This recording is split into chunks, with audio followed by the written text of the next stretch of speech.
Si cela vous appartient, vous vous rapprochez de Bruno Laurent, qui est à ma gauche. Eh bien, très heureux d'ouvrir cette deuxième journée de notre grand colloque, qui a très bien débuté hier, qui a été développé devant un nombre important de participants, avec des propos qui ont été très appréciés et qui vont nourrir notre réflexion. Et bien sûr, nous allons la poursuivre aujourd'hui en 3 temps. D'abord, avec une table ronde qui va débuter dans quelques instants. Féminisme, genre et laïcité. J'en présenterai les participantes dans quelques secondes. Et puis, deuxième table ronde, la laïcité et la cause du peuple, qu'animera mon ami et camarade Nadia Belaoui, en présence aussi d'intervenants très importants. Et enfin, à la suite de ces tables rondes, nourries par vos interventions, nos débats, notre président Jean-Michel Duconte ramassera un peu ce qui s'est dit, ce qui s'est échangé durant ces 2 journées et nous proposera quelques perspectives. Pour ce qui est de notre table ronde féminisme, genre et laïcité, je voudrais en quelques instants, et avant de nous présenter nos intervenantes, nos participantes à ce débat, rappeler, même si tout à l'heure Florence Rochefort peut-être précisera, éclairera d'une autre manière ce que je vais évoquer, mais rappeler que le féminisme et la Ligue de l'enseignement, contrairement à ce qu'on peut penser, existe et est une question qui se pose dès la fondation de la Ligue. Rappelons-nous que Massé est un fourriériste militant, qu'il rencontre et qu'il participe avec les utopistes socialistes à un nombre d'actions, notamment avec Pierre Leroux. Certains historiens attribuent même à Pierre Leroux l'invention du terme féminisme. Et Massé, dès 1950, écrit dans l'Opinion des femmes de Jeanne de Rouen, qui est une propagandiste passionnée, et qu'il soutient d'ailleurs lors d'élections législatives. Il faut se rappeler aussi que Jean Massé participe à l'Almanach des femmes avec Marie Dargou et Eugène Pelletan, et il y publie des lettres très appréciées. Alors ça ne fait pas l'alpha et l'oméga de toute l'histoire du féminisme dans la République, bien sûr, mais il est bon de se le rappeler, parce que les ligueurs et les ligueuses ont dû composer avec l'émergence du féminisme collectif, bien sûr. On s'interroge même sur le fait que la question de l'émancipation des femmes n'est-il pas le point aveugle du combat laïque? Sans doute, on va l'évoquer tout à l'heure, mais rappelons-nous aussi que notre 4e président, Ferdinand Buisson, a été l'auteur d'un rapport à l'Assemblée nationale sur la question du droit de vote des femmes, et bien longtemps avant son adoption définitive sur le sujet en 1909. Et donc, il a nourri un certain nombre de ses réflexions. Alors, si la Ligue fut essentiellement masculine, elle n'est pas tout à fait à l'image de la société dans laquelle elle œuvre. Et elle a effectivement, y compris en gérant des contradictions entre paternalisme et féminisme, engagé des actions tout au long du siècle passé, en créant le Comité des Dames, dès sa fondation, développant des centres d'enseignement pour les filles, et puis ayant un rôle décisif pour l'acceptation des filles dans l'enseignement technique qui était dévolu uniquement aux garçons à l'époque. Et puis en 1935, la Ligue crée l'Action démocratique et laïque des femmes, une association nationale qui est dissoute sous Vichy. En 1945, ces dimensions sont intégrées dans un service national confédéral. Et puis en 1953, elle crée un bulletin du Centre laïque d'action féministe qui a développé un certain nombre de numéros. Alors c'est vrai, si la Ligue a été plutôt absente sur la question de la mixité scolaire, elle a, et je crois qu'on y reviendra tout à l'heure, Florence notamment, été plutôt présente, même si elle a été sollicitée sur ces questions. Elle a appuyé les lois émancipatrices, notamment concernant l'évolution des mœurs, l'IVG, l'éducation à la sexualité, nous y reviendrons.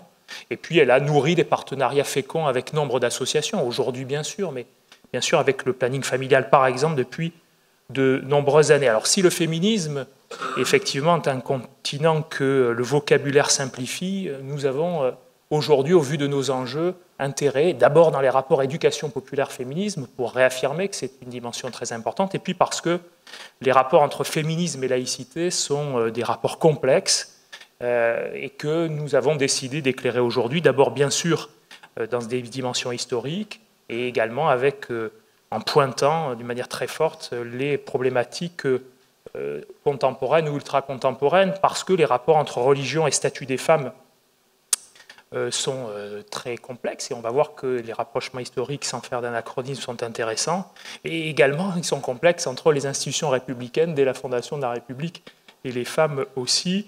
Il n'y a qu'à voir l'avancée de la législation, notamment sur l'égalité réelle, qui est très récente. Alors pour travailler sur ces questions, nous avons demandé et nous avons invité 3 chercheurs importantes sur ces questions. D'abord Florence Rochefort, qui est chargée de recherche au CNRS, qui est membre du groupe Société, Religion et Laïcité, et elle anime, je crois, elle dirige le programme Genre en son sein. Et puis, elle est présidente de l'Institut Émilie du Châtelet, d'ailleurs dont Nicole Mosconi est membre également, et donc nous verrons un peu les rapports entre ces chercheurs.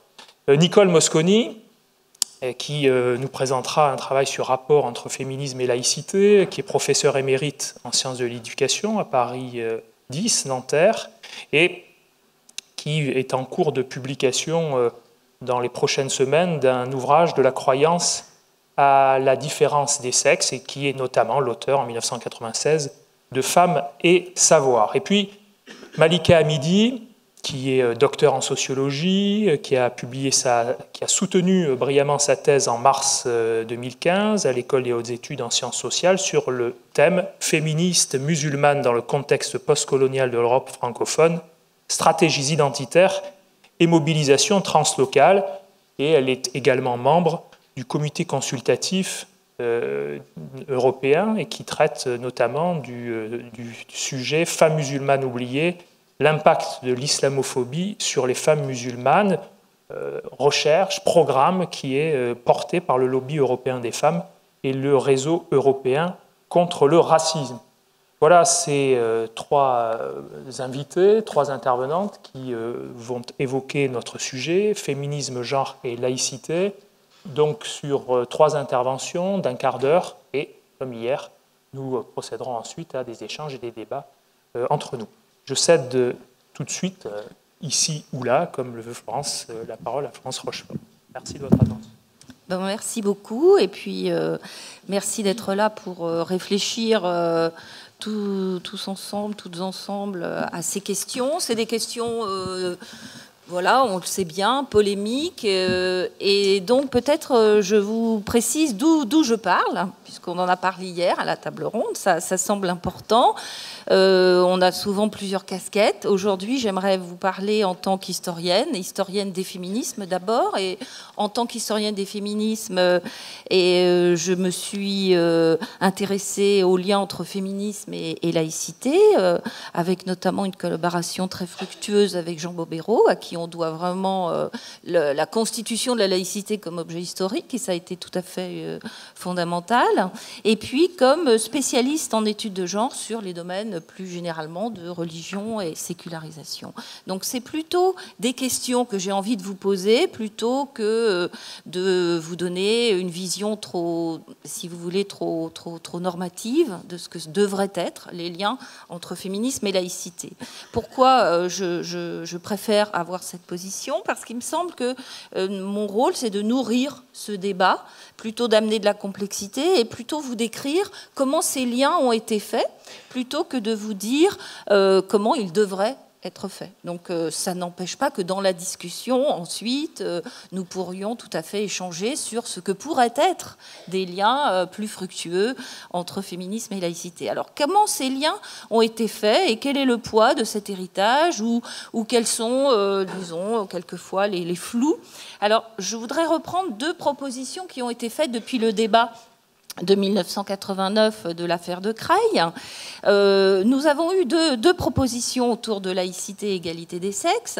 C'était d'une part l'égalité des sexes était constitutive de la laïcité. Donc la laïcité avait toujours garanti l'égalité des sexes et donc l'égalité des sexes devenait un critère d'authenticité laïque et de bonne intégration. Elle était supposée avoir donc la laïcité ayant été le garant historique de l'émancipation des femmes. Donc ça, c'était, si vous voulez, un des types de raisonnement qui permettait notamment de justifier la proposition d'exclure les jeunes filles en foulard. La deuxième proposition, qui d'ailleurs est un peu en réponse à celle-ci, était non, laïcité et égalité des sexes n'ont rien à voir. C'est deux principes qui ne se sont pas rencontrés. Cette jonction est opportuniste, elle est conjoncturelle, elle est factice sur le fond. Hein. C'est pas moi qui parle, là je vous donne juste, je fais un peu idéal typique des deux propositions de réflexion dans le débat public et dans le débat intellectuel. Donc la laïcité n'aurait eu alors aucune affinité avec le féminisme ni avec l'égalité de genre. Donc, quand ce débat a émergé, de mon côté, étant historienne et travaillant depuis plusieurs années sur l'histoire des féminismes et des liens avec la laïcité, j'étais bien embarrassée. Je ne me retrouvais à l'aise ni avec l'une proposition, ni avec l'autre, et j'aimerais vous expliquer pourquoi. Donc, je prends d'abord la deuxième proposition pour aller vite. Celle qui donc affirme que la laïcité n'a rien à voir avec l'égalité des sexes, même si on comprend pourquoi il était important de se situer dans ce propos pour réagir contre d'autres propos, il me semble qu'on ne doit pas non plus forcément reproduire ce raisonnement en disant que laïcité et féminisme n'ont rien à voir, parce qu'il y a toute une histoire des rencontres entre féminisme et mouvements féministes et mouvements laïcisateurs, mais on peut néanmoins comprendre que quand cette proposition se fait, outre le fait qu'elle était en réaction, elle se réfère aussi à une laïcité juridique, et là je reprends l'explication très éclairante de Jean-Paul Martin entre laïcité par le haut, laïcité par le bas. Donc si on se réfère à une laïcité plus juridique, qui était souvent le cas hier, par exemple, dans le débat, et que donc on se réfère davantage à la séparation et à ce arsenal juridique de régulation du religieux dans l'espace public, eh bien, effectivement, il n'y a pas de lien très évident dans l'histoire de la loi de 1905 entre égalité des sexes et laïcité. Je ferai juste quelques nuances, mais là c'est par plaisir pour aparté, mais c'est pas de ça que je veux parler non plus trop longuement. Effectivement, on peut comprendre donc que ça n'est pas tout à fait au cœur du propos. On peut néanmoins faire une proposition d'analyse de genre autour de cette question de l'histoire de 1905, autour de certains points, notamment qu'il devient possible pour les femmes d'être dans les associations cultuelles, et ça a été un point, je pense, volontairement indiqué pour mettre une épine dans le pied des catholiques, c'est un acquis. Et ça ne vient pas non plus de nulle part, c'est-à-dire que si on fait la généalogie de cette proposition, c'est aussi un début de culture égalitaire qui peut qui est transparu dans cette proposition. Et puis, on peut aussi simplement rappeler que l'aboutissement de cette loi, c'est des mobilisations. Alors là, on tombe plus dans l'idée de la laïcité par le bas, j'y reviendrai, où dans ces mobilisations, pour qu'on aboutisse à cette loi, eh bien, il y avait des hommes et des femmes engagés et un débat déjà autour de laïcité, égalité des sexes. On y reviendra, même si c'était souvent au détriment de l'idéal égalitaire. Donc ça, c'est pour la première proposition sur laquelle je ne reviens pas. Je demande juste qu'on ne l'utilise pas systématiquement comme si on évacuait immédiatement la question et qu'il fallait, au contraire, dire qu'il y a toujours eu des liens et qu'ils ne sont pas toujours absolument centraux. Dans la deuxième, mais je réagis à des propos qui ont été écrits, tenus, c'est pas moi qui les invente. Dans la deuxième proposition, on est dans une définition plus plus philosophique ou idéologique. Alors idéologique, pas forcément dans le mauvais sens du terme. Toute proposition a son idéologie. Ça veut dire un corpus d'idées, de représentations, d'imaginaire. On ne peut pas avancer en politique sans avoir une certaine idéologie qui tient à ce que nous proposons, nous défendons. Et ça n'est pas forcément un terme dépréciateur en soi.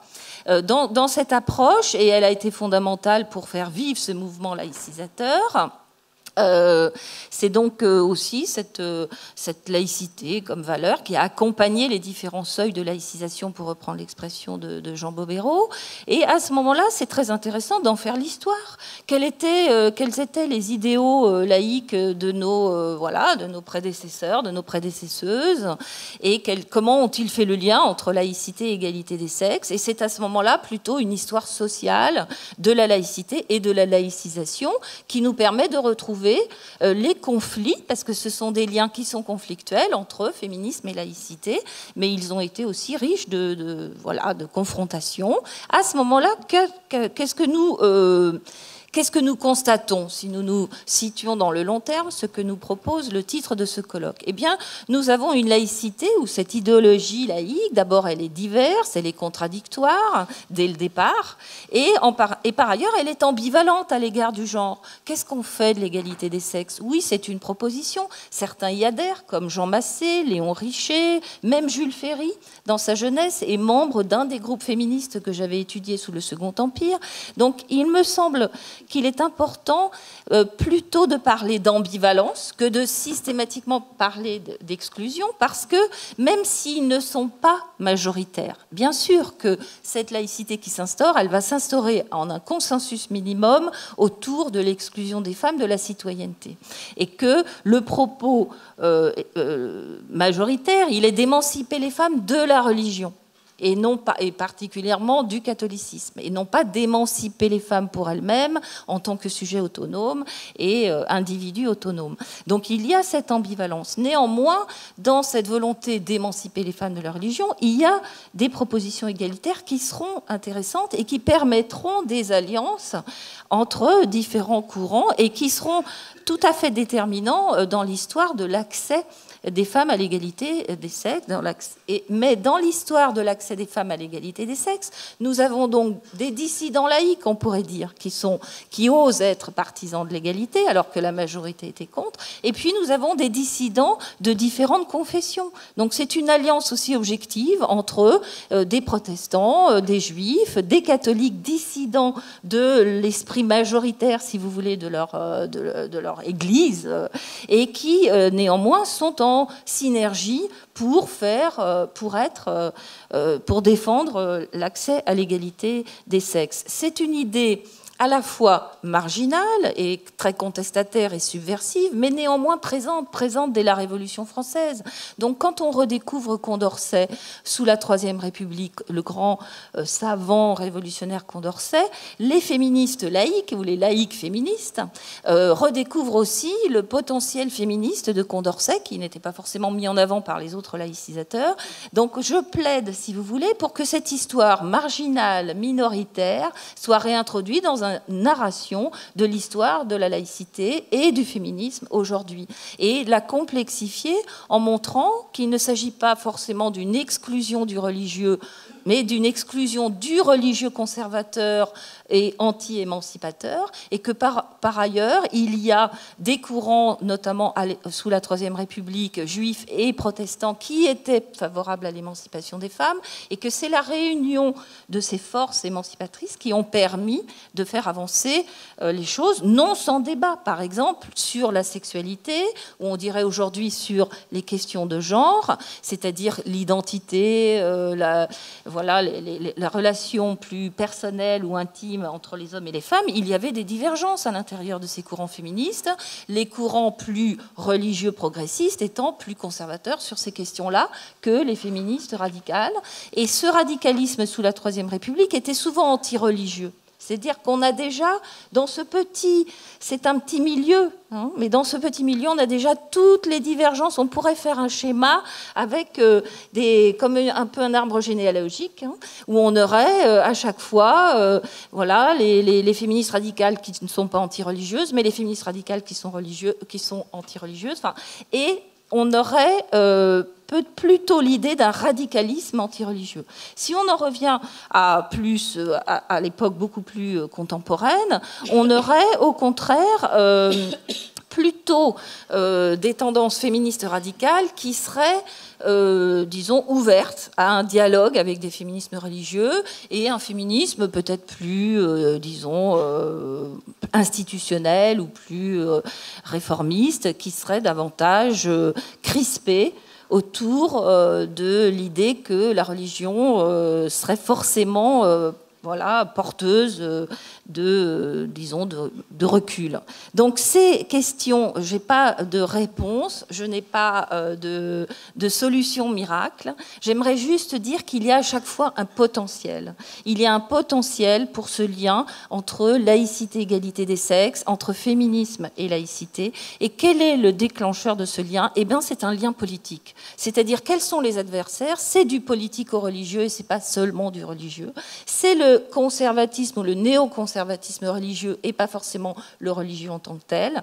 Et qu'aujourd'hui, il y a des enjeux absolument fondamentaux. Vous le savez autant que moi, non seulement du côté de l'islam ultra-conservateur, mais aussi du côté d'un catholicisme ultra-conservateur. Et vous avez ce mois-ci dans le Monde diplomatique un article sur l'avortement au Chili, le nombre de pays en Amérique latine qui interdisent, y compris l'avortement thérapeutique, ce qui provoque des décès en nombre. Et là, il y a véritablement une réflexion à avoir autour de ces enjeux de laïcisation et qui inclut l'égalité des sexes et les droits des femmes comme des droits fondamentaux et des droits humains. Voilà, je vais m'arrêter là.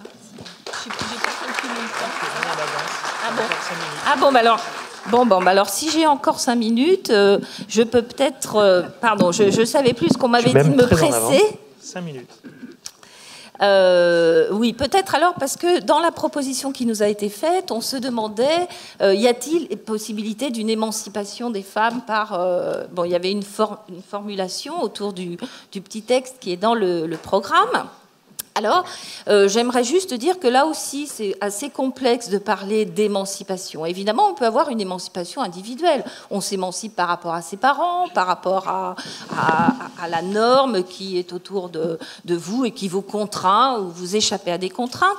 Et il y a eu, dans l'historiographie, notamment catholique, et c'était très intéressant, une analyse notamment des congrégations par Claude Langlois, des congrégations féminines, et il montrait que cet engagement des femmes, il fallait aussi le comprendre comme vraiment un engagement social, qu'elles étaient actives et elles échappaient à l'obligation du mariage. Alors, ça allait tout à fait contre l'idée anticléricale de l'obligation à la vocation, qui peut-être a évidemment aussi existé historiquement, mais il montrait que c'était une opportunité sociale des femmes, et effectivement, dans cette société de post-révolutionnaire, il y a peu d'opportunités professionnelles, notamment notamment pour les femmes. Enfin bon, l'histoire de l'éducation, de la formation, le manque d'accès aux professions. Donc c'était une façon de pouvoir s'engager. Donc lui, il étudie aussi le discours de ces femmes avec ce désir d'accès à la prêtrise et ce désir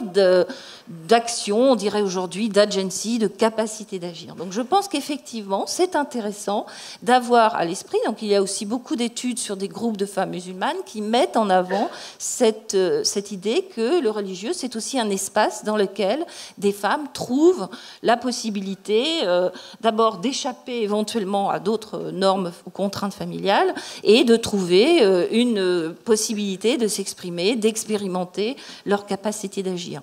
Maintenant, est-ce qu'on doit en faire forcément un argument voilà, il y a différents cercles de potentialité de cette émancipation. Toute personne qui s'émancipe n'est pas non plus forcément porteur d'une émancipation sociétale et d'une dimension politique. On peut s'émanciper dans un cercle et que cela n'a pas forcément une portée, disons, subversive ou émancipatrice pour d'autres femmes. Donc je crois que là aussi, il faut réintroduire du collectif, il faut réintroduire du politique, non pas pour dénier l'argument qu'il y ait émancipation, mais elle n'est pas forcément non plus aversée à une émancipation générale, et que dans la définition du féminisme, il y a l'idée d'égalité, l'idée d'accès à la liberté, mais il y a aussi l'idée d'un accès collectif à l'égalité des sexes et aux droits, et que forcément il peut y avoir aussi des décalages entre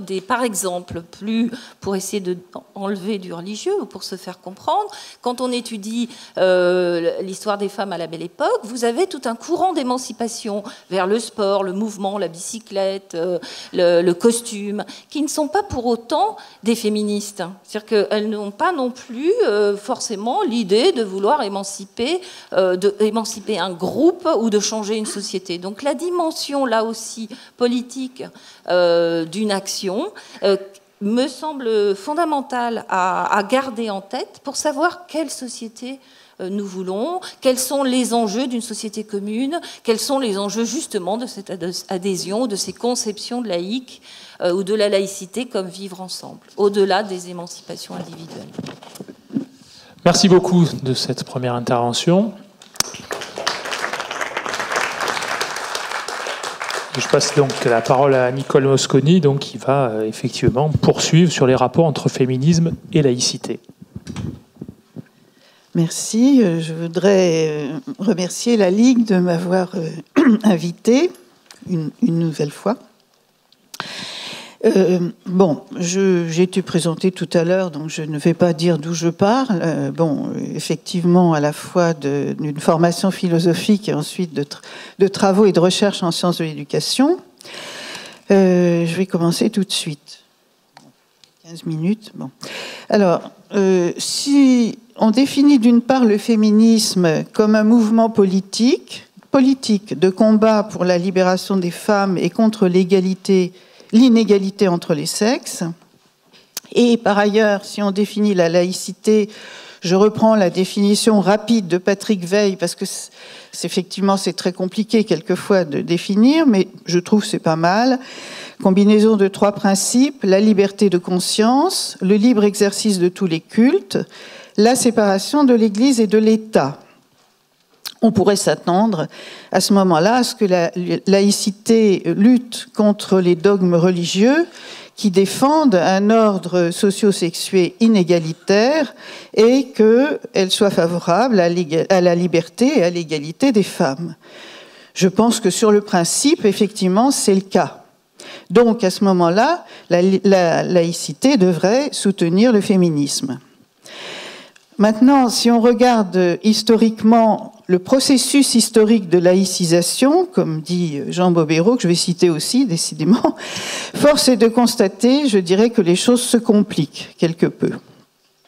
Alors, je reprendrai sa distinction de Jean Bobéro entre 3 seuils de laïcisation. Les 2 premiers étant la Révolution française d'une part, la Troisième République d'autre part. Je passerai très vite sur ce point-là, mais tout de même c'est très important parce que, à mon avis, ça structure la suite. Et je montrerai ensuite comment, me semble-t-il, il y a encore aujourd'hui des échecs dans les rapports entre féminisme et laïcité. Alors, d'abord, la Révolution française. Elle libère les différents pouvoirs dans la société, et en particulier le pouvoir politique, mais pas seulement, médical, etc., de sa subordination à la religion catholique. Mais, quand on voit les résultats, et en effet, il y a eu des féministes au moment de la Révolution qui ont lutté très fortement, appuyés d'ailleurs par certains hommes, dont Condorcet, qu'on cite souvent, mais pas seulement. Il y en avait aussi dans la Convention. Donc, le résultat est quand même décevant. Dans le droit civil, les hommes gardent l'autorité sur la personne des femmes et sur leurs biens, et sur les biens en général, de la famille, dans le mariage. Et dans le droit politique, elles sont privées du droit de vote et de la citoyenneté active, en tant que femmes, précisément. Bien, donc l'égalité, où est-elle? Elle est, comme dit Patrick Weil, mais je trouve que c'est un peu abusif quand même, elle est seulement dans le fait de l'égalité, l'héritage. C'est vrai, ça c'est un acquis. La Troisième République, vous voyez, je passe très vite, hein, je suis désolée pour l'historienne qui est Florence, elle doit trouver que c'est bon. Alors, deuxième seuil de laïcisation, avec l'institution de l'école primaire obligatoire gratuite et laïque, la création d'un enseignement secondaire laïque pour les filles, même si on pourrait dire beaucoup de choses dessus à propos de l'égalité, mais je n'insiste pas. Et à la suite de l'affaire Dreyfus, la loi de séparation de l'Église et de l'État de 1905. Donc là, on a effectivement un seuil important. Mais du point de vue des droits civils et politiques des femmes, les positions ne changent pas. L'État est toujours inégalitaire par rapport aux femmes. Les républicains excluent les femmes du droit de vote. Je ne cite pas, mais je pourrais citer des tas de textes qui montrent cette justification. Et ils ne réforment pas le Code civil napoléonien, mais ils défendent, comme les cléricaux, la subordination.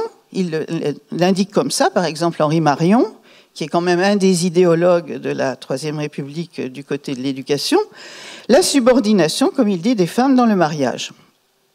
On sait que toutes les tentatives faites après la Première Guerre mondiale, et même avant, hein, on citait tout à l'heure Ferdinand Buisson, en vue de donner le droit de vote aux femmes, se sont heurtées à l'opposition, non seulement des partis de droite, mais aussi d'une certaine partie du camp laïque. Alors, bien sûr, je ne cite pas les mêmes que Florence, hein, bon, qui se représentent les femmes comme forcément soumises à l'influence cléricale. Et donc forcément à droite. Hein. Si l'on entend par sexisme l'idéologie qui lutte contre l'égalité des sexes et qui défend la subordination des femmes, on peut affirmer que le sexisme est une des formes structurantes de la République française. Tout se passe comme s'il y avait un antagonisme essentiel entre la République laïque et le féminisme.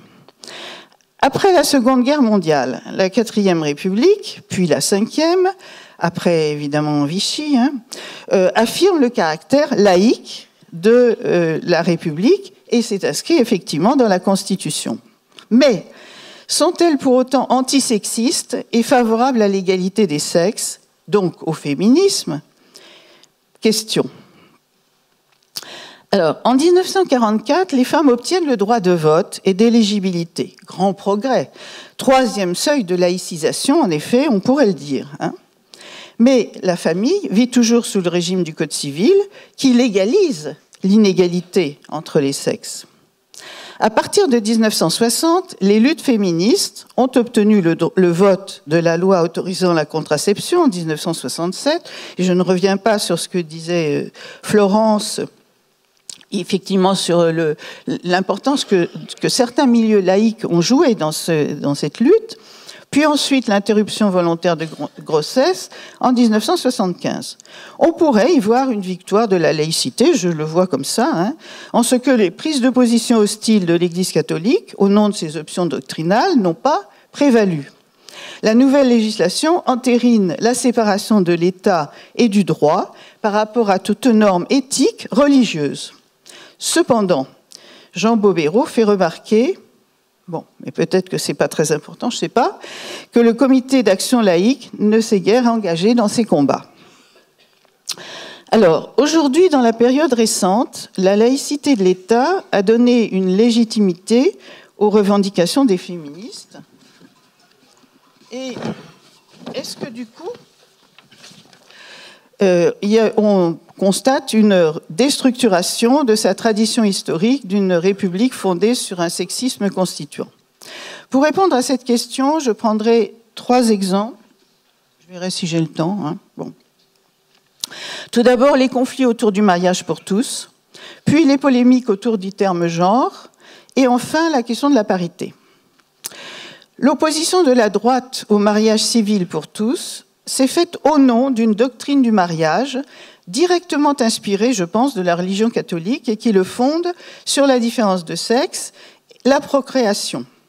et qui condamne l'homosexualité comme contraire à la supposée nature. Inversement, la ministre garde des Sceaux, pour une fois je cite les gens, Christiane Taubira, effectivement l'a défendue au nom du principe de laïcité, pas seulement d'égalité, mais aussi de laïcité. Elle dit « Il s'agit de parachever l'évolution vers l'égalité de cette institution née avec la laïcisation de la société et du mariage. » Je pense que ça, c'est très important, finalement. Bon. Toutefois, la victoire n'est pas complète, puisque le pouvoir politique a cédé face à des opposants qui ont réussi à faire interdire l'accès des couples homosexuels à la filiation, et en 1914, ont obtenu le retrait de la loi famille, qui allait dans le sens d'une plus grande laïcisation aussi. On voit bien ici que l'État a échoué à défendre des évolutions juridiques allant vers plus d'égalité et en même temps à défendre la laïcité et par la même occasion une véritable égalité des sexes et des sexualités. Mais cette question s'illustre encore mieux avec l'affaire de la théorie du genre. Le genre est un concept construit par des recherches féministes pour interroger la construction sociale des inégalités dans tous les champs du social. Concept qui renvoie à des théories plurielles. Il n'y a pas une théorie du genre, c'est absurde. Il y a des théories qui sont des théories féministes. Bon. Mais la théorie du genre, c'est une invention idéologique du Vatican, élaborée après la 4e conférence des Nations Unies sur les femmes à Pékin. Il s'agit de refuser les positions féministes très explicitement, au nom des dogmes catholiques, à savoir la supposée différence de nature, entre guillemets, entre les femmes et les hommes, la complémentarité des sexes et l'hétéronormativité. Les droites extrêmes et modérées se sont emparées de cette dite théorie du genre pour censurer en 2010 les programmes de SVT, etc. Bon, ils ont fait toute une série d'oppositions et en particulier à partir du moment où le pouvoir politique a tenté de faire appliquer des conventions qui existent depuis très longtemps mais qui jusque-là n'ont pas été appliquées sur éduquer les enfants à l'égalité des sexes, alors eh bien, ils se sont déchaînés, ayant d'ailleurs échoué sur le mariage pour tous, ils se sont déchaînés autour de ces questions et ils se sont opposés à un enseignement du genre, c'est-à-dire finalement simplement de l'égalité entre les filles et les garçons, à l'école primaire. Et j'étais très frappée du fait qu'ils ont créé des comités de parents vigigender, un peu comme après la loi de 1905, s'étaient créées des associations de pères de famille pour surveiller le discours de l'école publique sur la morale et la religion. Donc je trouve que finalement, ils ont gagné un peu de la même façon.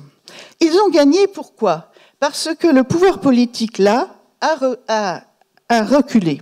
Étant donné qu'il a été dit, ah oui, bien sûr, moi je suis pour l'égalité entre les filles et les garçons, mais je ne suis pas pour la théorie du genre, et je ne suis... Alors, équivoque, bien sûr, si ça veut dire simplement la théorie du Vatican, mais j'en suis pas sûre. Et d'ailleurs, la différence des sexes, mais c'est évident. C'est-à-dire que, et finalement, on met un accord avec la fameuse phrase de Xavier Breton, un principe fondamental de la Constitution française, reconnu de toutes les nombreuses lois de notre corpus législatif, la différence des genres, des sexes est reconnue comme un principe de la Constitution. Bon. Alors, à ce moment-là, je dirais, cette analyse, à ce moment-là, pourrait se prolonger par l'analyse sur la politique de parité. Parce que la politique de parité, c'est très précisément justement la politique qui affirme que l'égalité des sexes serait fondée sur la différence entre les sexes. Et si on fait ça, alors, et en effet c'est ainsi qu'elle s'applique en France, aussi bien d'ailleurs dans le politique que dans l'économique, c'est que les femmes sont là au nom de leurs différences et pour performer leurs différences et pour mettre en avant leur féminité, c'est-à-dire jamais en tant que père P-A-I-R, des hommes, c'est-à-dire des semblables, mais toujours en tant que différents, c'est-à-dire finalement toujours en tant que second sexe, je dirais. Et pour conclure, ça va ? Bon. Ferdinand Buisson avait affirmé que la laïcisation avait permis, je le cite, « l'égalité de tous les Français devant la loi et l'exercice de tous les droits civils ». Il était gonflé quand même à l'époque. Bon. Il avait, très curieusement, puisque par ailleurs il s'est prononcé pour le droit de vote des femmes, mais là, on dirait d'une certaine façon, il oubliait les femmes. Et il oubliait les femmes au nom justement de sa croyance à la différence qui serait une complémentarité entre les sexes. C'est-à-dire finalement, la complémentarité, c'est la thèse de l'Église catholique, c'est inclure les femmes, non pas comme semblables, mais toujours comme autres, comme différentes. En somme, si les féministes peuvent s'appuyer sur la laïcité républicaine quand il s'agit de contester à des églises le droit d'imposer leur position doctrinale pour empêcher des transformations juridiques et sociales conformes à l'évolution des mœurs et aux principes constitutionnels d'égalité, pour autant, cette même laïcité n'a pas toujours réussi à inclure vraiment les femmes. Elle continue à faire partie de ces groupes a priori conçus comme des non-frères, des non-pères, par les groupes dominants, de ce fait exclus de la parité de participation, au sens de Nancy Fraser, tous ces autres par le sexe, mais aussi par la classe, mais aussi par l'orientation sexuelle, mais aussi par l'âge, mais aussi par la religion, mais aussi par le handicap, qui ne sont pas reconnus comme citoyens à part entière, mais comme disait André Césaire, comme citoyens entièrement à part. Ou pour mieux dire, je dirais aujourd'hui, relativement à part.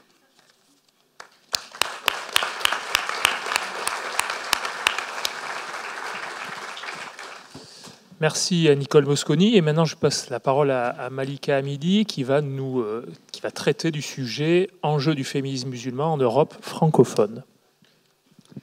Merci, bonjour à toutes et à tous. Donc, je remercie très chaleureusement la Ligue de l'enseignement de cette invitation pour parler d'un sujet qui est quand même complexe, surtout en contexte francophone. Et avant de commencer, j'aimerais rendre un hommage intime et personnel à une personne qui a été aussi à l'initiative de toutes ces réflexions, et en la personne de Jean-Paul Martin, qui, il y a 10 ans, m'a soutenu dans le cadre d'un master en 2004-2005 sur le féminisme musulman en tant que concept théorique. On commençait à en parler déjà. C'était les premiers balbutiements d'une réflexion autour de ce sujet. Donc, il m'a soutenu en Master 1 puis Master 2. Et puis, donc, il a été visionnaire puisqu'il m'a un petit peu poussé à m'engager dans le projet de thèse, puisqu'il savait, il avait déjà compris il y a 10 ans qu'on allait faire face parfois à des débats, puisque parler d'un féminisme religieux paraît tellement contradictoire qu'il semblait déjà, à l'époque, Jean-Paul voyait déjà la nécessité, en tout cas, de commencer à travailler d'un point de vue scientifique sur cette question. Donc, je le remercie et je lui dois aussi ce travail de doctorat. Donc, merci Jean-Paul. Voilà, donc maintenant, j'en viens au sujet. Alors, j'ai conscience, je suis très consciente de la lourde tâche qui m'incombe. Je ne suis pas là pour défendre la légitimité d'un féminisme musulman, mais je suis là pour dire que ce féminisme musulman est en marche en Europe francophone comme au niveau international. Donc c'est un point de vue avant tout de sociologue que j'apporterai. Puis donc j'aimerais partager avec vous quelques résultats, en tout cas quelques éléments de réflexion qui sont le fruit de ma recherche doctorale, pendant laquelle j'ai interviewé 50 féministes musulmanes en France comme en Belgique, quelques-unes au Canada aussi, pour un petit peu alimenter ma réflexion. Alors, ce que l'on peut dire en introduction, c'est que c'est au cours des années 2000 que l'on assiste à l'émergence de ce nouveau profil de femme, de ce nouveau sujet féminin musulman qui aspire à cette émancipation, d'abord à partir du religieux, pour ensuite apporter des perspectives dites féministes qui ont fait débat, donc pas seulement dans les réseaux, et qui continue de faire débat, pas seulement dans les réseaux féministes majoritaires, mais aussi au sein de la communauté musulmane. Donc l'apparition de cette religiosité d'un nouveau genre apparaît dans un contexte tendu, c'est l'après 11 septembre. On a la question de la femme musulmane qui est prise en otage dans les débats médiatiques et politiques. Donc on a ce que beaucoup ont dit, on fait face à une instrumentalisation politique de la question de la femme. On est en plein dans les débats liés au foulard islamique en France comme en Belgique quelques temps après. Et donc c'est à l'aune de ces crispations qu'on voit émerger dans la sphère publique ce nouveau sujet, ces nouvelles formes de militantisme au féminin qui se structurent et puis qui s'organisent sur le terrain comme au niveau intellectuel. Alors ça se passe en 3 temps. En 2000-2003, ce que l'on voit apparaître d'abord, c'est une féminisation du discours, où on est face à des femmes qui réquisitionnent certains débats au sein de la communauté musulmane, donc les questions liées à l'égalité homme-femme, les questions liées à la place de la femme dans l'islam. Donc on est vraiment sur des sujets qui touchent à l'être de la femme, aux droits des femmes. Et je me souviens à l'époque déjà, c'était aussi simplement la place de la femme au sein même de la communauté, mais simplement même en tant qu'interlocutrice, que conférencière. Donc on est vraiment dans les débuts de l'apparition de la femme musulmane, voilée ou pas, mais qui timidement arrive au devant de la scène.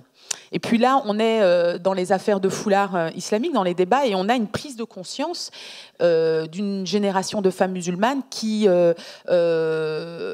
souhaitent prendre la parole, souhaitent se réapproprier la parole face parfois à des hommes musulmans qui parlent en leur nom. Donc c'est vraiment réquisitionner le débat et parler en leur propre nom. Donc ça, cela se passe en 2000-2003. Puis ce que l'on constate, c'est qu'en 2003-2004, on est face aux signes avant-coureurs d'une posture féministe. Donc je dis bien les signes avant-coureurs de cette posture, puisque on est vraiment au premier balbutiement.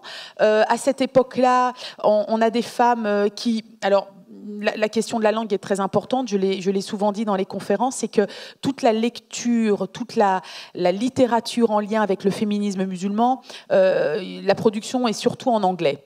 Et donc on a une génération de musulmanes engagées qui ont comme deuxième langue la langue anglaise, et moi ça a été mon cas. Et c'est ce qui m'a permis, on en parlait tout à l'heure justement avec Florence, c'est que c'est ce qui m'a permis, moi, à titre personnel, de prendre connaissance déjà de ce mouvement-là dans le monde anglo-saxon, Islamic Feminism.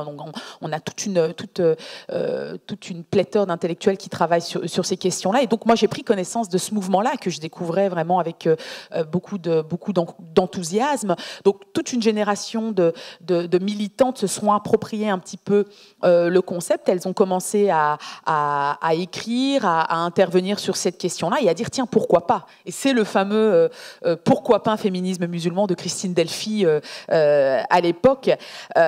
Puisque les débats liés au foulard islamique vont provoquer cette irruption soudaine dans la sphère publique d'une génération de femmes qui, pour le coup, ont cette maturité politique, elles ont cette culture politique qui leur permettent justement de débattre avec les mouvements féministes, avec certains politiques, et elles vont revendiquer ce droit à participer au débat. Et c'est justement cette apparition dans la sphère publique de femmes musulmanes, voilées ou non, qui va exacerber une certaine classe politique et intellectuelle, et qui va donner justement le ton au débat, puisque c'est à ce moment-là que l'on est prise dans les débats liés au questionnement justement de la laïcité et du féminisme. Et puis en 2009, depuis 2009 jusqu'à aujourd'hui, on passe de l'émergence de cette identité féministe à l'affirmation d'un féminisme musulman. Donc là, ce qui ressort de mes enquêtes, c'est que ce qui était très intéressant, c'est que des femmes que j'avais connues, moi, aux alentours de 2004-2005, à qui on débattait de ce sujet-là, elles voyaient vraiment dans le féminisme simplement l'utilisation du concept féminisme, on va dire, elles avaient des idées très négatives, puisque le féminisme renvoyait à la mission civilisatrice des féministes du début du XXe siècle, dans le monde arabe, en Afrique du Nord, etc. Donc le concept féminisme faisait débat. Il y avait un malaise. D'ailleurs, des intellectuelles américaines, certainement parmi vous connaissent des femmes comme Emina Wadoud, qui sont des pionnières en matière de réflexion sur la question du féminisme musulman. Et elle-même, elle disait je ne suis pas une féministe musulmane, je suis une femme de foi. Effectivement, la substance de ma pensée féministe, mais elle refusait ce label-là. Et puis, c'est seulement dernièrement qu'elle a dit, mais écoutez, si finalement le fait de me labelliser en tant que féministe musulmane permet une meilleure compréhension du concept, eh bien, j'accepte ce label. Donc, en France, on a connu un petit peu ça. Puis là, donc, comme je le disais, à partir de 2009, c'est l'affirmation. Donc, des femmes musulmanes qui rejetaient le concept, qui aujourd'hui disent non. Je m'inscris véritablement dans une approche critique de la question de la femme au sein de la communauté musulmane comme dans la société civile, et elles affirment et s'affichent en tant que féministes musulmanes. Donc c'est vraiment récemment que l'on a cette même revendication, et quand vous regardez un petit peu au niveau des écrits, de toute la littérature qui concerne le sujet féminisme et islam, ou simplement des journalistes aujourd'hui qui écrivent, on a des interviews de femmes qui disent clairement je suis féministe musulmane. Donc il y a une réconciliation dans cette identité féministe. Alors, ces féministes musulmanes vont déconstruire effectivement des représentations sociales, des stéréotypes, et cette capacité d'agir, pour reprendre les termes de Saba Mahmoud, va faire nuancer le débat. Alors, en effet, on a des femmes qui vont mener une lutte au sein de leur propre communauté de foi. Elles vont lutter donc contre ce sexisme dans la communauté musulmane et contre le racisme dans les sociétés européennes. Et elles vont lutter contre ces discriminations multiples qu'elles veulent dépasser. Alors c'est là qu'on voit qu'elles vont être considérées justement après comme des subalternes politiques, puisqu'elles vont finalement, de part et d'autre, et dans la communauté musulmane comme dans le mouvement féministe, elles vont remettre en question finalement certaines frontières qui leur sont imposées, puisqu'elles sont prises en otage entre certains mouvements conservateurs musulmans et puis certaines approches conservatrices de certains dans les mouvements féministes comme dans les mouvements laïques. Donc elles vont être prises en otage entre ces deux formes d'approche exclusiviste d'un côté du féminisme, de la laïcité, puis d'un autre côté au sein des communautés musulmanes. Alors les occasions de conflit vont être multiples. Entre parenthèses, j'aurais pu faire une conférence sur le féminisme musulman en tant que concept, mais pour moi, ce qui m'a semblé le plus intéressant, c'était de vous apporter justement, j'ai envie de dire, la dialectique de ces femmes, la dialectique de terrain de ce qui se passe en France et en Belgique. Alors, simplement pour revenir sur les occasions de conflit, féminisme et islam, alors... Pour certains, le féminisme et l'islam constituent deux champs conflictuels dans les domaines idéologiques, politiques et scientifiques. Il y a le fait que l'irruption soudaine de ces femmes voilées dans la sphère publique est souvent perçue comme une menace qui voudrait... Certaines voient un petit peu cette apparition comme un affront qui soumettrait les femmes à une moralité normative imposée par la religion. Donc, et je pense que dans le débat, on y reviendra. Et puis enfin, en France comme en Belgique, évidemment, des femmes musulmanes, féministes musulmanes, qui vont remettre en question la cartographie du féminisme français et belge, puisqu'elles vont questionner les théories dominantes au sein d'un mouvement féministe dit majoritaire, et elles vont demander à ce que l'on laisse la place à la diversité au sein du mouvement féministe français et belge. Alors pour cela, elles vont utiliser des stratégies identitaires, donc elles vont être engagées dans un véritable travail de reconstruction identitaire, une identité hybride qui va combiner le religieux et le féminisme. Alors effectivement, c'est donc cette singularité qui va remettre cette singularité de ce modèle qui est prôné tant au sein de la communauté musulmane que dans la société civile, qui va remettre en question finalement un concept de schéma d'émancipation que certaines voudraient leur imposer en France. Donc elles vont remettre en question ce modèle d'émancipation. D'un point de vue du discours, elles vont utiliser des stratégies. Elles vont venir avec, évidemment, elles vont se réapproprier les idéaux féministes. Elles vont utiliser les concepts, les outils conceptuels et méthodologiques du féminisme pour questionner les rapports inégalitaires entre les genres. Donc, elles vont vraiment percevoir le féminisme comme une théorie, mais aussi comme un projet politique qui a pour objet justement et objectif de libérer les femmes, mais toutes les femmes, y compris celles qui prétendent vouloir se libérer tout en arborant le foulard. Et puis d'un autre côté, évidemment, elles vont réquisitionner la théologie féministe, la jurisprudence islamique. Elles vont réquisitionner avec audace la théologie musulmane en promouvant une réinterprétation des textes. Alors, c'est très peu... j'ai envie de dire qu'en contexte francophone, je ne connais pas d'intellectuels ou de théologiennes musulmane qui fait ce travail de réinterprétation du Coran dans une perspective féministe en Europe francophone. Alors il y a les travaux d'Asma Lamrabet qui ont fait écho et qui continuent de faire écho chez certaines militantes associatives, mais en tout cas c'est très difficile de faire reconnaître une approche, une réinterprétation des textes à partir d'une subjectivité féminine et puis en provenance qui émane de femmes. Hein. Même si les femmes, dans l'histoire de l'islam, les femmes ont contribué à un âge d'or de l'islam, elles ont été juristes, mais là, en France, comme en Belgique, on n'est pas encore face à des femmes qui s'affichent et puis qui sont reconnues, parce que cette reconnaissance au sein de la communauté musulmane n'est pas facile. Donc, comme je le disais, un travail de réquisition au sein du féminisme, comme dans la théologie, au sein de la théologie musulmane, tout ce qui est en lien avec la jurisprudence islamique. Alors, en termes d'action, comme je le disais, un travail en intracommunautaire, évidemment, de revenir sur des questions dites culturelles, que l'on légitime par des arguments religieux. D'autres stratégies qu'elles utilisent, c'est le fait d'investir, oui.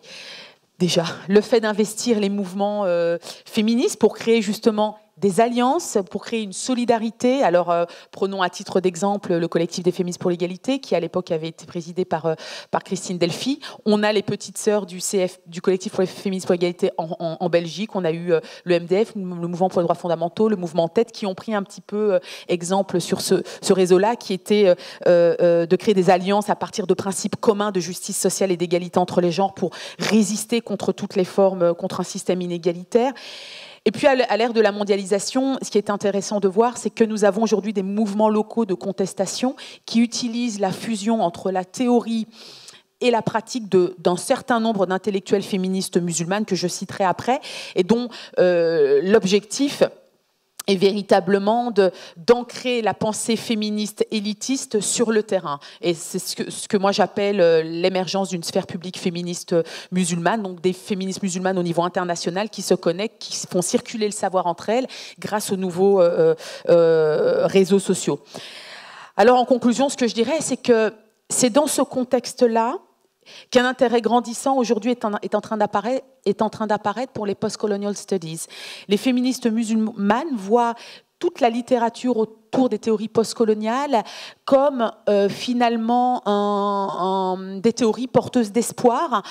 Pourquoi ? Parce que les théories postcoloniales essaient d'apporter une nouvelle grille de lecture, une nouvelle grille d'intelligibilité, de manière à lire ce féminisme religieux qui ne cherche qu'une chose, c'est de promouvoir un féminisme inclusif, un féminisme antiraciste, un féminisme anticapitaliste.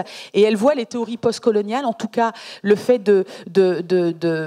d'aborder ce nouveau féminisme à l'ère des théories postcoloniales, mais aussi des théories intersectionnelles, afin de faire du féminisme musulman un féminisme qui a toute sa place dans le mouvement féministe majoritaire. Mais évidemment, cela passera par des stratégies identitaires des stratégies d'alliance, avec des réseaux féministes d'horizons divers. Donc ça passerait par ces solidarités-là, cette solidarité féministe, et puis aussi le fait de lutter contre le discours parfois néocolonial et raciste d'une certaine frange du mouvement féministe français et belge. Voilà, je vous remercie de votre attention.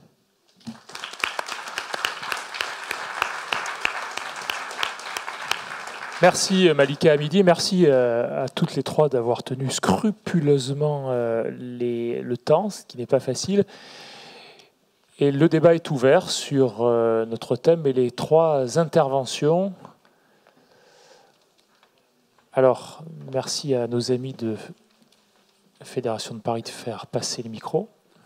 Oui, moi je voudrais dire à Madame Hamidi,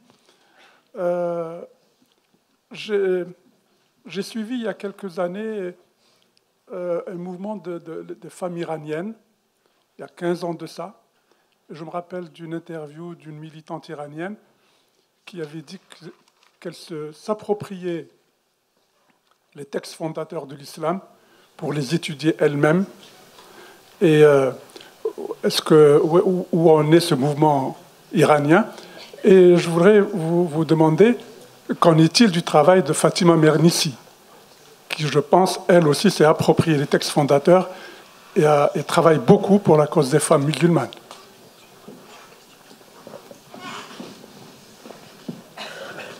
Martine Cohen. Ah, pardon. Oui, Alain Braun, vieux compagnon de route de notre maison. Je voudrais parler de l'exclusion des femmes dans deux lieux hautement républicains. Le premier, c'est le plus simple, ça pose question, mais c'est une information, c'est le Panthéon, où il a fallu attendre 1989 pour qu'une femme soit panthéonisée. Je rappelle que le Panthéon, c'est un haut lieu de la République, depuis la Première République. Or, la première femme panthéonisée, c'est Marie Curie.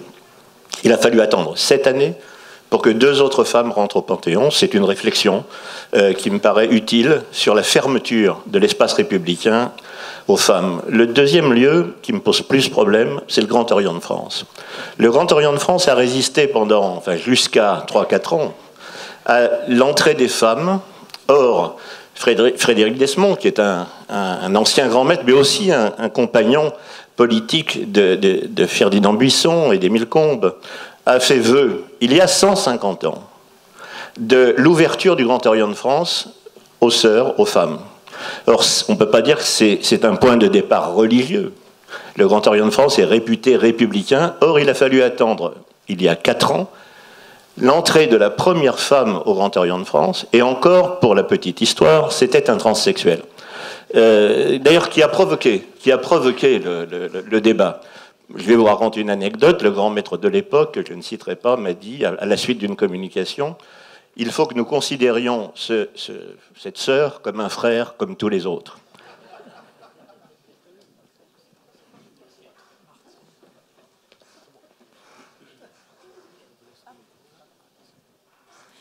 Oui, je voudrais poser une question à Malika Hamidi à partir de la remarque de Florence Rochefort sur le lien nécessaire entre émancipation individuelle et combat social et politique. Et alors, je voudrais juste poser deux faits. Le premier, c'est la question de l'apparition ou l'émergence des femmes dans l'espace public, dans les mondes musulmans.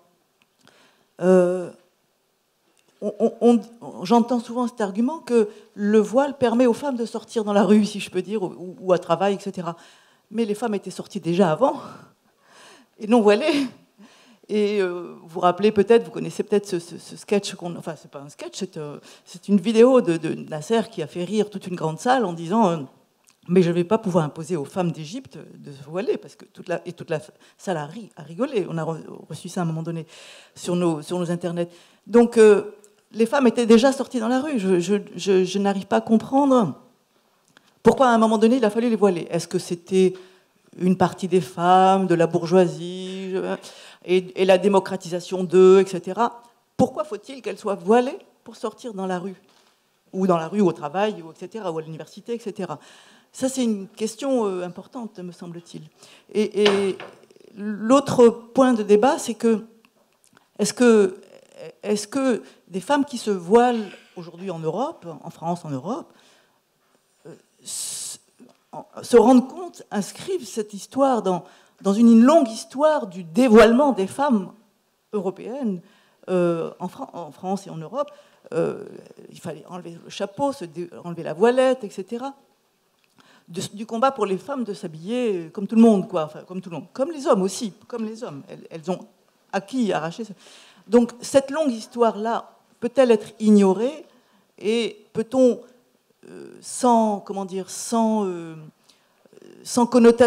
adopter le voile? Enfin, on peut bien sûr, le voile peut avoir une signification, peut prendre des significations nouvelles, bien sûr, mais quand même, ça pose question. Et bon, enfin, je dirais en effet l'émancipation individuelle de femmes qui décident en France ou ailleurs ou en Europe de prendre individuellement par libre choix le voile, peut-elle faire fi, si on peut dire, de cette oppression des femmes dans tellement de pays musulmans, chiites ou sunnites d'ailleurs. Voilà. Comment associer les deux? Je ne sais pas. Moi, je trouve que c'est une équation difficile.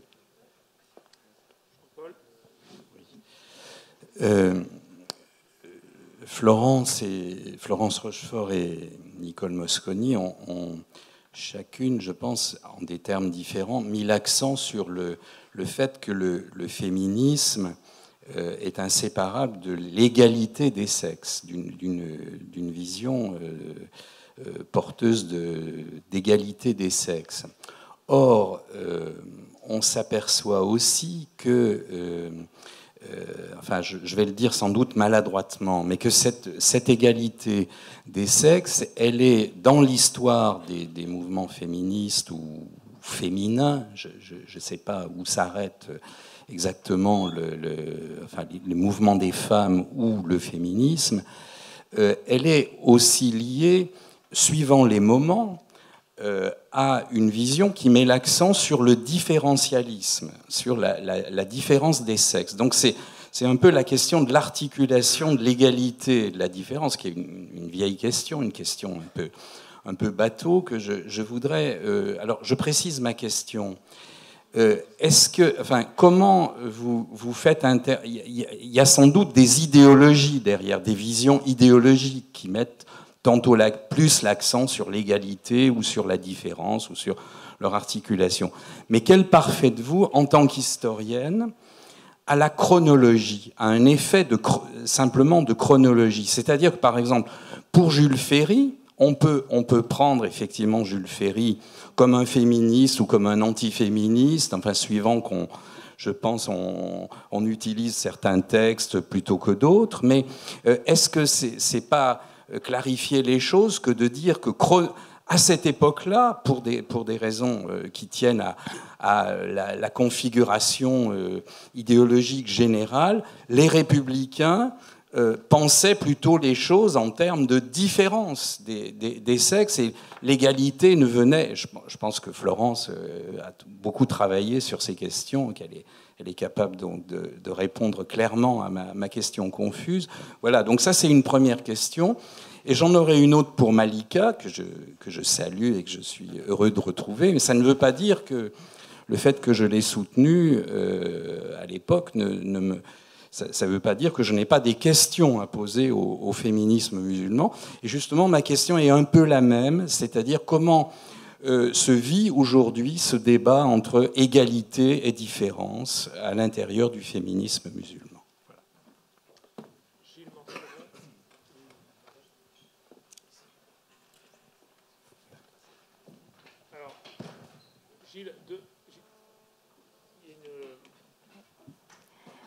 Lilia Ben Sedrine Tabé, je suis juriste, diplômée en islamologie, religion, droit et société de la faculté de Strasbourg, d'un master 2, et j'enseigne les questions interculturelles à Paris et à Strasbourg.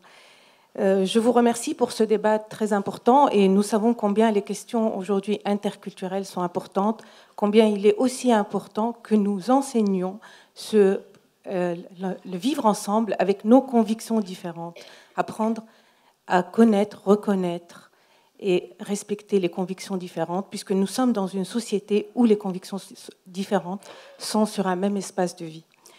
Donc, je souhaitais aussi réagir par rapport à cette question qui a été posée et donc dire combien aujourd'hui, justement, le réquisitionnement avec audace par ces femmes de la question des textes, du regard de la femme et du regard des textes sur les femmes est important. Et je voudrais citer aussi donc Leila Babès, qui fait un très beau travail à ce sujet. Donc, loi des femmes, loi des hommes, loi de Dieu, loi des hommes. Et également, vous citez le cas des femmes comme Emel Grami, Erbel Gharbi, de l'école de Tunis, qui justement font ce très beau travail. C'est un réseau, en effet, international, et qui, là je répondrai à la question de madame qui vient d'être posée, par exemple sur la religion musulmane, où j'ai eu justement l'opportunité de faire une conférence sur le voile dans la religion musulmane, montrer combien les interprétations peuvent être différentes, les regards peuvent être différents, que le voile peut être conçu comme une libération, mais aussi une oppression, c'est-à-dire il y a plusieurs lectures sur le voile, et elle justement montre que, en se fondant sur les textes, il n'est nulle part écrit dans le Coran qu'une femme doit se voiler les cheveux, et que d'ailleurs le mot cheveux n'existe pas. Je vous remercie. Oui, j'ai une question sur Présentez-vous. Oui, Gilles Manceron, je suis un des membres de la Commission Islam et Laïcité et un des responsables de la Ligue des droits de l'homme, par ailleurs. Oui, une question sur l'espace anglo-saxon et l'espace francophone. Parce que Malika Hamidi a pointé le fait que les travaux en langue anglaise sont plus nombreux sur les mouvements féminins musulmans ou féministes musulmans qu'en langue française. En revanche, Florence Rochefort n'a pas eu le temps d'aborder le féminisme à l'extérieur de la France et de la République et de la laïcité française, mais on sait bien qu'il est né antérieurement à la manière dont il est apparu en France, dans l'espace britannique notamment. Est-ce qu'on pourrait réfléchir là-dessus? Et une des hypothèses qu'on peut formuler à ce propos, cette espèce de discordance entre l'espace anglo-saxon et l'espace francophone, sur ces deux questions, hypothèse, est-ce que l'influence de la réforme, qui a été plus importante dans le monde anglo-saxon que dans le monde francophone, n'est pas une des clés d'explication, enfin, par rapport au poids du catholicisme, plus précisément, ou d'un catholicisme diffus dans l'espace francophone. Peut-être dernière série de questions pour laisser nos... Alors Robert, et ensuite on fera une... Ah ben... Non. Ici, là, Robert. Et ensuite, je vous propose que nous invitions nos intervenantes à commencer à répondre. Oui, je voulais poser une question sur le lien entre le mouvement laïque et les mouvements féministes, et notamment lors de la création du planning familial. Madame Mosconi, vous avez, je pense, repris la réflexion de quelqu'un qui disait que le CNAL avait été peu présent dans le combat. Ce n'est pas le souvenir que j'en conserve. J'étais adolescent. Je donnerai deux images qui vont peut-être expliquer ma réflexion. J'assistais assez fréquemment, quoique adolescent, aux réunions des secrétaires des fédérations des œuvres laïques qui avaient lieu déjà à Récamier, et c'était une assemblée quasi entièrement masculine. Les présidents, secrétaires généraux et secrétaires de fédération étaient, pour la très grande majorité, peut-être même la totalité, des hommes. Deuxième réflexion, il n'empêche que c'est là que j'ai entendu parler et que j'ai vu diffuser largement dans dans les fédérations, et pas ailleurs, dans aucun mouvement de gauche, dans beaucoup de syndicats non plus à ma connaissance, les idées du planning familial, la diffusion des livres de Madame Lagroix-Veil-Lallet, toute cette littérature-là, et qu'il y avait des débats, y compris dans les villages, dans ma région en tout cas, sur ce thème-là. Et à ma connaissance, ni le je sais pas, c'était pas le Parti socialiste à l'époque, les SFIO, ni le Parti communiste, ni les syndicats CFDT, etc., n'avaient engagé de débat avec qu'on parle aujourd'hui de démocratie, avec les gens de terrain là-dessus.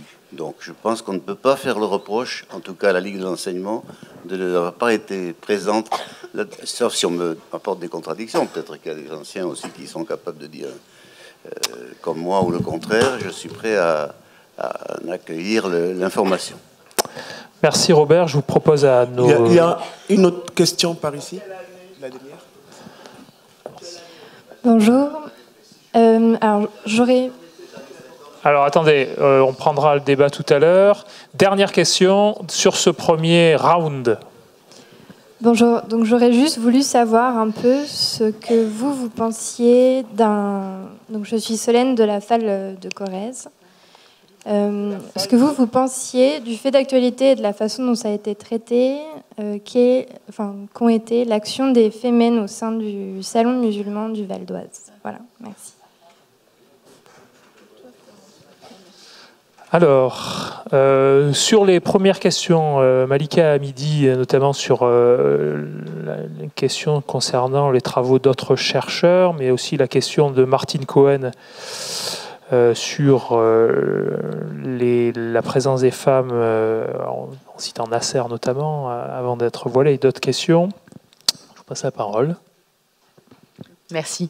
Merci de vos questions. Alors, pour réagir par rapport à la question du féminisme iranien, dans ma thèse, je consacre une partie au féminisme en Iran, puisque c'est un cas qui est singulier en soi, dans le sens que c'est là qu'on a vu les premières alliances, notamment entre féministes musulmanes et féministes laïques en Iran.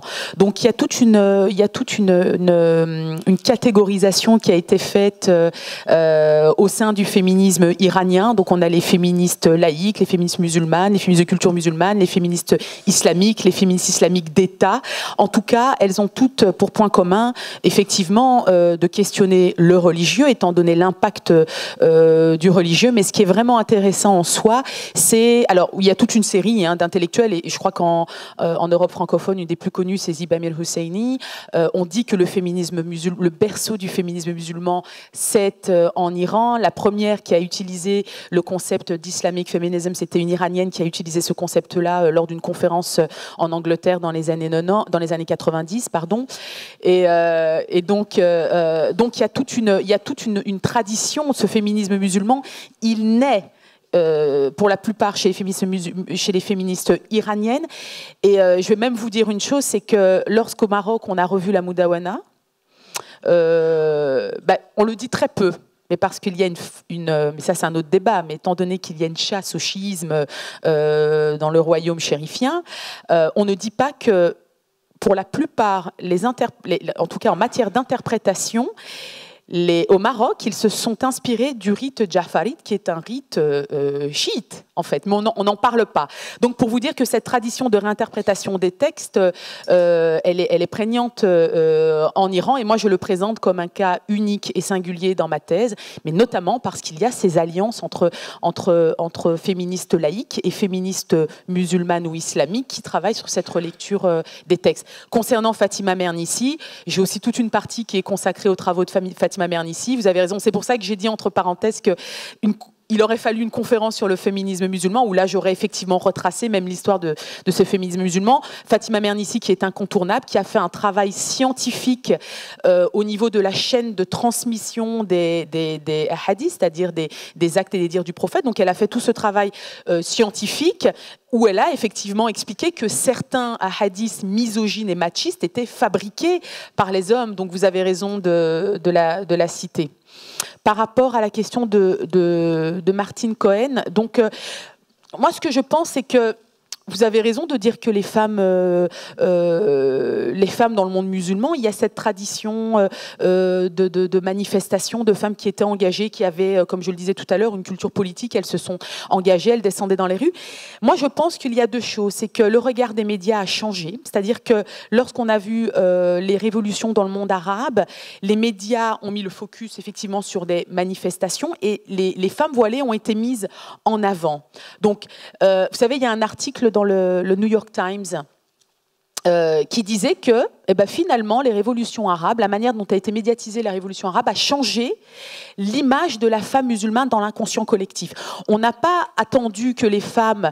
on n'a pas attendu que les femmes se voilent pour sortir. Je pense qu'il y a eu un réveil spirituel chez certaines femmes musulmanes. Donc elles ont mis le foulard, elles se sont réquisitionnées, elles se sont réconciliées aussi avec l'héritage musulman. Donc elles se sont affichées dans la rue. Donc c'est peut-être pour ça qu'on en a vu plus. Il y avait peut-être moins de frustration et plus d'audace à sortir, à manifester dans les rues. Donc c'est peut-être une question d'image, le fait qu'on a l'impression qu'il y avait qu'il y a plus de femmes voilées qui sortent, mais vous avez raison de rappeler que les femmes égyptiennes ou les femmes tunisiennes ont toujours manifesté, elles ont toujours lutté pour les droits des femmes, mais je crois qu'il y a ces deux choses-là, le fait que les musulmanes se sont réconciliées avec leur histoire et elles ont dit oui, on peut avoir une participation politique, sociale dans la sphère publique, donc nous sortons, il y a ce réveil spirituel qui fait qu'elles sortent, qu'elles sont plus visibles, et lors des révoltes arabes, on a mis le focus sur des femmes, on l'a vu, il y a eu tout un travail de journaliste qui a été fait,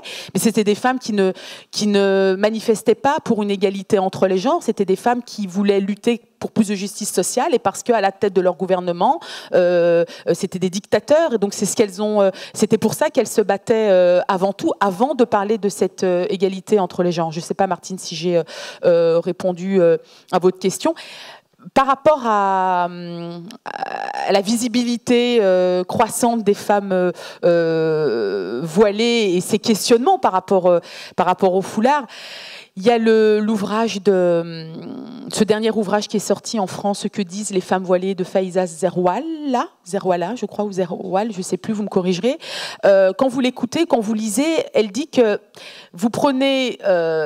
toutes les femmes n'ont pas la même raison de porter le foulard. Vous avez différentes raisons. Pour certaines, c'est une question identitaire. Pour d'autres, ce sont des questions politiques. Pour d'autres, ce sont des questions religieuses ou spirituelles. Mais je crois qu'effectivement, et moi j'ai essayé de faire ce travail d'empathie à titre personnel, de me dire, mais c'est normal que l'on choque aujourd'hui quand on arrive avec un foulard et qu'il y a eu toute cette lutte justement contre l'Église, toute cette tradition de lutte. Donc de voir débarquer aujourd'hui, en 2000, dans les années 2000, des femmes avec un foulard qui se revendiquent comme femmes libres, je comprends que ça puisse choquer, mais je crois qu'aujourd'hui, le débat, c'est d'accepter cette diversité de citoyennes françaises. Et la citoyenneté, les femmes françaises aujourd'hui, ce sont aussi des femmes voilées, et je crois que c'est là où le bas blesse, quand il y a toute cette tradition de lutte contre le religieux, et des femmes arrivent avec la religiosité pour revendiquer cette égalité. C'est là où ça fait débat. C'est qu'avec ces arguments religieux, les femmes disent, mais moi je m'émancipe, et je comprends tout à fait, et c'est pour ça aussi que j'ai consacré en tout cas une partie de mes travaux. Juste pour monsieur Jean-Paul Martin, on est toujours dans le débat. Alors, égalité, différence. Alors, ce qui ressort de mes enquêtes, c'est que finalement, beaucoup parlent d'une égalité dans la différence.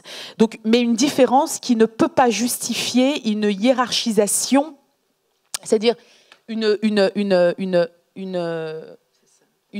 donc une inégalité qui ne peut pas justifier une hiérarchisation entre les sexes. Au nom de la différence, on ne peut pas discriminer une femme. C'est ce qui ressort, et je vais vous dire une chose, c'est que ça va même plus loin, c'est qu'à la fin de ma thèse, finalement, je me pose une question. Est-ce que les féministes musulmanes aujourd'hui ne parlent pas plus d'une féminité islamique? Elles voient le féminisme, en fait, comme un combat qui a été nécessaire pour arriver vers cette égalité. Alors, quand elle parle d'égalité, ça fait débat. Elle parle d'une égalité spirituelle, une égalité politique, une égalité entre hommes et femmes. Mais finalement, il ne faut pas toucher à cette féminité, il ne faut pas toucher à cette différence qui les caractérise. Et finalement, au bout du compte, on a l'impression que l'on parle plus d'une féminité islamique plutôt que d'un féminisme islamique. Mais là, il a fallu que j'aille sur le terrain, que je questionne et que j'analyse pour me rendre compte qu'on parle plus d'une féminité islamique que d'un féminisme islamique, finalement. Merci. Il y a eu d'autres questions, mais oui, la question du foulard, simplement. Oui. Voilà, je vous le lancerai. Florence Rochefort, concernant l'hypothèse que nous propose Gilles Manceron sur la différence entre féminisme qui serait plus développé, notamment dans l'espace anglo-saxon, à cause de l'imprégnation de la réforme, notamment.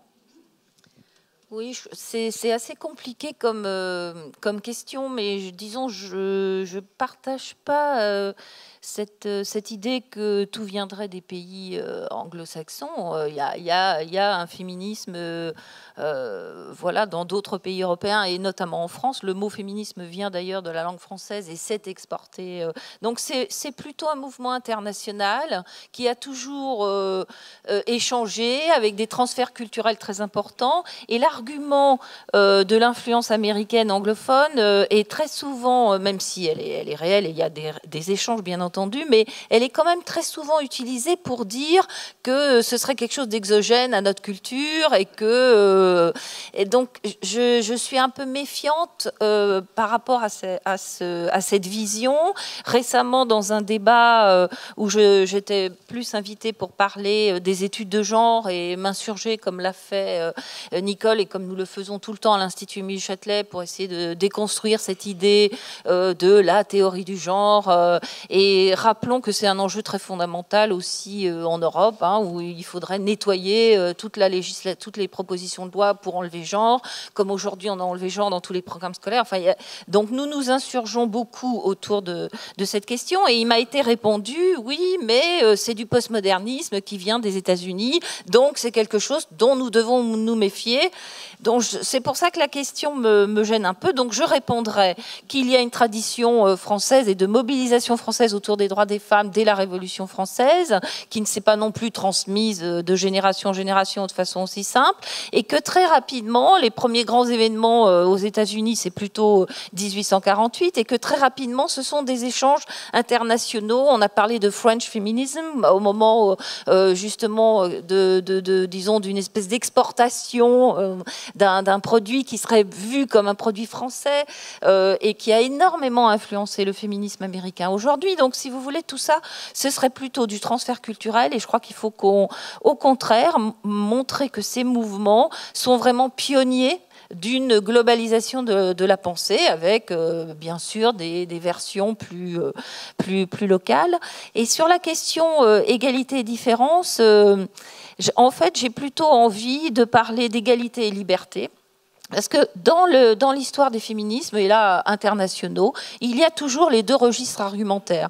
À la fois l'égalité dans l'indifférence, donc c'est l'accès à l'individu neutre et qui donc peut avoir des droits, et les femmes seront des individus neutres. Et puis la question de la différence avec toute une palette, parce que justement pour défendre l'accès des femmes dans l'espace public, la reconnaissance des femmes, il fallait aller contre la misogynie, il fallait aller contre cette androcentrisme de la pensée en général et de la pensée politique. Donc il fallait au contraire penser la différence pour repenser le féminin, se réapproprier le féminin et l'expurger de toute cette misogynie. Et ça, on est encore dans ce processus-là. On est loin de l'avoir fini. Donc je pense qu'il y a forcément toujours les deux registres de questionnement, que par ailleurs c'est aussi contre la hiérarchisation de ce dont ce dont pourra parler Nicole, mais que l'enjeu, c'est quelle liberté on fait aux autres. C'est-à-dire, est-ce que le féminisme islamique prône l'obligation du voile pour toutes les femmes? Non. Est-ce que le féminisme... voilà, c'est qu'est-ce qu'on va donner comme statut à ce combat de la liberté et qui est forcément articulé à celui de l'égalité. Et c'est là aussi qu'il y a des frontières qui se dessinent entre ces courants, notamment autour de l'homosexualité par exemple et de la reconnaissance de l'égalité des sexualités. Donc selon les époques, cette question de la liberté est fondamentale et j'articulerai plutôt égalité-liberté avec les frontières plutôt qu'égalité et différence. Merci. Alors Nicole, rapidement, désolé, mais sur égalité-différentialisme et peut-être sur l'interpellation de Robert, le CNAL n'a été quand même présent. Ça, je dirais que vous avez raison. Vous citez des faits, vous avez raison. Non, je voudrais insister sur la question de égalité et différence, parce que ça, je crois que c'est très important. D'abord, la distinction faite par Geneviève Fraisse est extraordinairement efficace, c'est-à-dire à l'égalité s'oppose l'inégalité, et pas la différence surtout. Et la différence, c'est un concept ontologique, ça s'oppose à l'identité. Et ça, justement, bon, ça c'est une première chose. Philosophiquement, on ne peut pas opposer identité et différence. Deuxièmement, je voudrais, historiquement, là, il y a une invention géniale d'un Ernest Le Gouvet en 1848 qui invente l'égalité dans la différence. C'est le concept qui a servi dans toute la Troisième République. On le trouve, par exemple, je l'ai étudié de près chez Henri Marion, justement. Bon. Et l'égalité dans la différence, qui est un principe politique. Chez Ernest Le Gouvet, c'est plutôt dans une perspective un peu pro-féministe, parce qu'il dit que quand même le code civil napoléonien, c'est pas très bien, il faudrait arranger certaines choses qui sont vraiment injustes, etc. Mais il ne prône pas le droit de vote du tout. Bon, alors la Troisième République, l'égalité dans la différence, ça veut dire quoi? Ça veut dire que justement, l'égalité, c'est une égalité morale entre les hommes et les femmes, mais surtout pas politique et même surtout pas sociale. C'est-à-dire que à ce moment-là, Marion dit très très bien que l'égalité dans la différence, c'est la subordination des femmes dans le mariage. Il le dit. Le mot subordination, c'est pas moi, c'est lui. Hein. Bon, autrement dit, l'égalité, c'est la différence, c'est l'inégalité. Et là, moi, je n'en démords pas. On ne peut pas, je pense, considérer la différence autrement, politiquement en tout cas, que comme une inégalité entre les femmes et les hommes. De toute façon. Donc, quand on prône une parité au nom de la différence, on poursuit cette idéologie de l'égalité dans la différence. C'est pour ça que moi, je m'oppose absolument au concept de différence, en tout cas dans le champ politique. Merci Nicole. Dernière question à Malika Abidi, posée par une jeune militante. Qu'est-ce que vous pensez de l'intervention des Femen au salon de Cergy, salon islamiste, c'est ça le nom? Oui. Voilà. Alors moi, j'ai eu la chance et le bonheur de débattre avec l'ancienne dirigeante ou l'actuelle dirigeante, je ne sais plus, Irina Shevchenko, à l'RTBF en Belgique. Mais en fait, non, on n'a pas pu débattre parce qu'elle était hystérique et on avait vraiment du mal. Non, mais on avait vraiment du. J'arrivais pas à en placer une. Excusez-moi, passez-moi l'expression. En fait, elle était. Bah écoutez, là en tout cas, pour le coup, elle me laissait pas parler parce que pour elle, c'était pas possible même de débattre avec une femme qui essentialiserait la religion pour revendiquer une forme de libération. Elle a même pas serré la main, elle a refusé. Enfin, d'ailleurs, je sais même pas pourquoi j'ai été invitée, mais bon. Soit. Est-ce que par rapport à, parce qu'il y a une dimension générationnelle sur ce militantisme qui séduit nombre de militants et militantes sincères, très engagés. Mais séduit-il voilà. Qu'est-ce que vous en pensez de... Moi, je ne pense que c'est un féminisme qui a été énormément médiatisé. Maintenant, utiliser le corps comme un outil politique pour revendiquer une égalité, j'ai envie de dire, les féministes musulmanes font la même chose. Elles utilisent le foulard finalement comme un outil politique. Et quand j'ai interviewé les féministes musulmanes, il y en a qui m'ont répondu: mon foulard est politique. Donc ça, j'ai trouvé ça très intéressant. Mon foulard est politique. Donc les fémènes utilisent leur corps comme outil politique pour revendiquer une égalité. Les féministes musulmanes utilisent un foulard pour revendiquer, comme outil politique pour revendiquer une égalité. Finalement, ce sont deux féminismes qui utiliseraient un petit peu les mêmes outils, mais je pense que c'est un féminisme qui a été c'est un mouvement qui a été médiatisé à outrance. D'ailleurs, moi, je l'ai dit à Irina, enfin à Madame Shevchenko, je lui ai dit que j'aimerais tellement que le féminisme musulman soit autant médiatisé que les fémènes. Je pense que ça ferait bouger les débats. Merci beaucoup, merci aux trois intervenants. Nous vous remercions sincèrement pour ce débat passionnant.